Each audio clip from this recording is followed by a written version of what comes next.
세계 경제 움직임 알아보는 시간이죠. 글로벌 경제 조황리 아나운서와 함께합니다. 어서 오세요. 안녕하세요.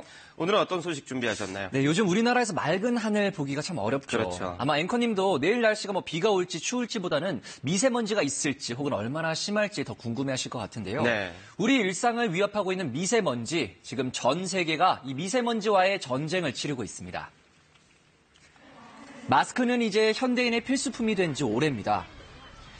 연신 도로에 물을 뿌리고 청소를 해보지만 별 소용이 없죠. दिक्कत होती है और क्या नाम है मतलब तो मास्क बिना मास्क पहने जा ही नहीं सकते इसको पास कर नहीं सकते. 세계 대기오염 조사기관인 에어비주얼을 보면요. 지난해 평균 초미세먼지 농도가 가장 높았던 나라는 방글라데시였고요. 네. 파키스탄과 인도가 그 뒤를 이었습니다. 이들 국가의 대기질은 모두 건강에 해로운 단계로 나타났습니다. 미세먼지, 초미세먼지가 건강에 좋지 않다. 이거는 대부분이 알고 있는 사실이잖아요. 그런데 구체적으로 얼마나 안 좋은 건가요? 최근 유럽 심장학회지에 게재된 논문을 보면요. 네. 전 세계에서 이 미세먼지 등으로 일찍 사망하는 사람들이 무려 880만 명에 달하는 것으로 조사됐습니다. 네. 흡연으로 인한 조기 사망자가 연간 600만 명이라는 점을 고려하면 미세먼지의 유해성이 더 크다는 뜻입니다. 중국의 경우 대기 오염으로 인한 조기 사망자는 연간 280만 명으로 추산됐습니다. 정말 소리 없이 사람의 목숨을 앗아가는 셈인데요. 그런 이 해법으로 최근에 주목받고 있는 게 바로 인공강우라면서요? 네, 맞습니다. 말 그대로 비를 인위적으로 내리게 하는 기술인데요. 네. 원리는 이렇습니다. 비는 구름 속에 수분이 많아지면 아래로 떨어지죠. 네. 인공강우의 핵심은 바로 이 수분을 뭉치게 도와주는 겁니다. 네. 쉽게 말해서 화학 물질을 뿌려서 비를 내리게 하는 건데 보통 요드와 은이나 염화, 칼슘 등이 쓰입니다. If you look at the cloud as a factory, we're inducing a lot of raw material into the factory so that the factory becomes more efficient. And more productive. Consequently more productive.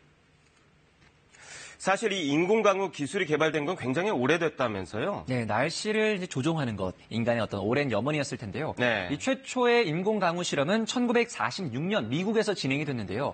이후 실효성과 경제성 논란으로 주춤하다가 2000년대 들어서 다시 활기를 띠고 있습니다. 네.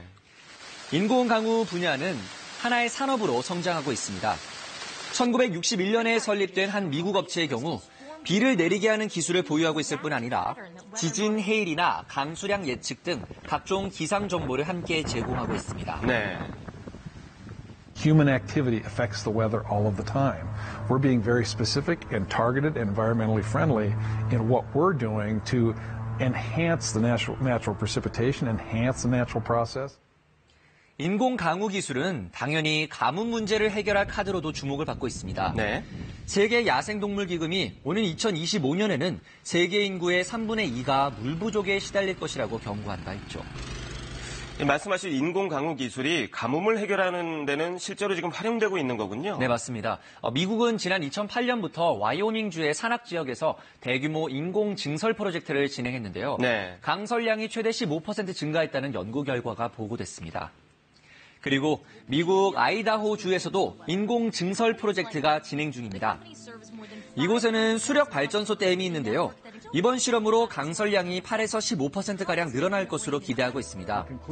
이렇게 되면 주택 6만 가구에 추가로 전력을 공급할 수 있습니다. 네. 금액으로만 환산해도 100억 원이 넘는 가치입니다.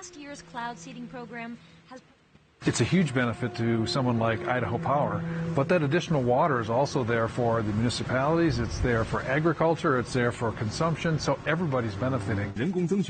중국도 이미 가뭄 퇴치와 사막화 방지를 위해서 인공적으로 눈을 뿌리고 있고요. 요르단과 아랍에미리트 등 이 중동 사막 국가에서도 식수원 확보를 위해서 인공 강우 실험을 계속하고 있습니다. 네. This past year and a half, we have helped at least 50 rainfall to increase the amount of water.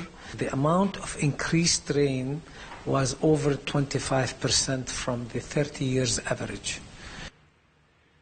인공 강우 강설 프로젝트를 진행하고 있는 나라는 전 세계 30여 개국으로 관련 시장은 앞으로 더 커질 전망인데요. 네. 특히 중국이 이 분야에 매년 1,000억 원이 넘는 돈을 쓰는 것으로 알려졌습니다. 설명해 주신 걸 보니까 인공적으로 비나 눈이 내리게 하는 데는 굉장히 효과적인 것 같은데 중요한 건 미세먼지 해결에도 효과가 있을까요? 결론부터 말씀드리면 아직까지는 이 인공강우가 미세먼지를 제거하는 데 도움을 준다고 과학적으로 증명한 실험이나 연구 결과는 없습니다. 그렇군요. 그 가장 큰 걸림돌은 기상 조건입니다. 구름이 없고 대기가 건조하면 현재 인공강우 기술은 무용지물입니다. 네.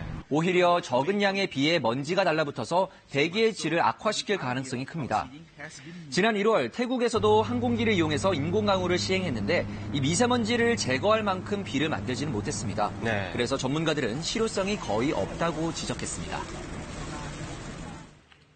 In fact, it's a PR stunt, so it's not actually solving the problem. Not bring down the level of PM2.5 into the safe level for sure. 문제는 또 있습니다. 요오드와 은의 경우 중금속의 일종이라서요. 네. 장기적인 측면에서 봤을 때 인체와 환경에 영향을 줄 수 있다는 우려의 목소리도 나오고 있습니다. 그렇군요. 신기술, 이 인공강우는 앞으로 더 발전시켜야 할 중요한 기술임에는 분명한데요. 하지만 전문가들은 이 초미세먼지 기준을 대폭 강화하고 이 원인을 해결하는 정책, 화석 연료 생산과 소비를 줄이는 정책이 선행되어야 한다고 주문하고 있습니다. 그렇군요. 기술에 의존할 게 아니라 우리가 할 거는 먼저 해결하는 게 중요하겠군요. 오늘 소식 잘 들었습니다.